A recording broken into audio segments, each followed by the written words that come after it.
Urinary incontinence is where the urine that's normally held in your bladder leaks for whatever reason. There are three main types of incontinence. One would be based on overactivity of the bladder itself, so being pushed out when it's not expected to be so. The second would be when there is weakness of the muscle that normally holds the urine in, so-called stress incontinence. And the third type is what we call mixed incontinence, where you might see a picture that includes both of those types.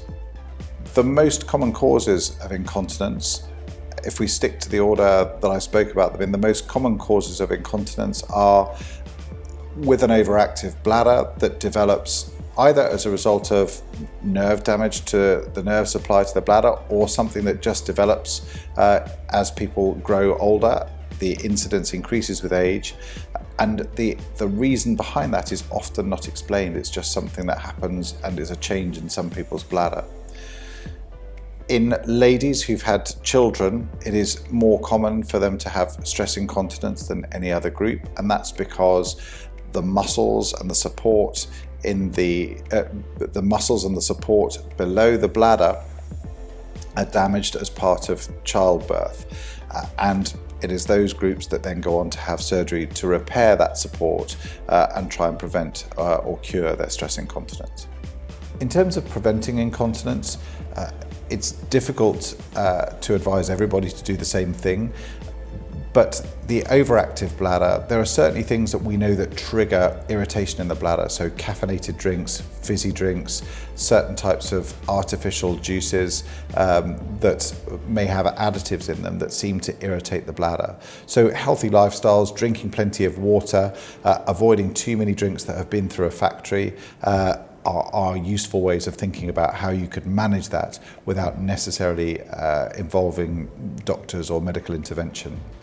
When it comes to stress incontinence, there are some data that suggest that regular pelvic floor exercises, both before, during and after pregnancy, might help to prevent some types of stress incontinence, and that will be an important consideration. It's really important that you learn your pelvic floor exercises well from somebody who's expert in teaching that.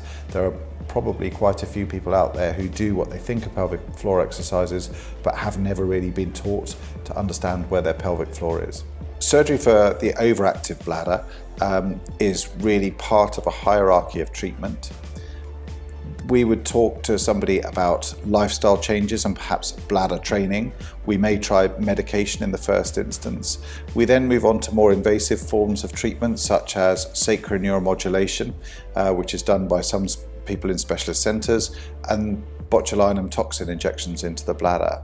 Beyond that, we sometimes do operations called cystoplasties, which involves making the bladder bigger with a piece of bowel to try and reduce the impact of the overactive contractions from the bladder. When it comes to surgery for stress incontinence, that of course has become more controversial recently because of the difficulties around the use of mesh in the human body.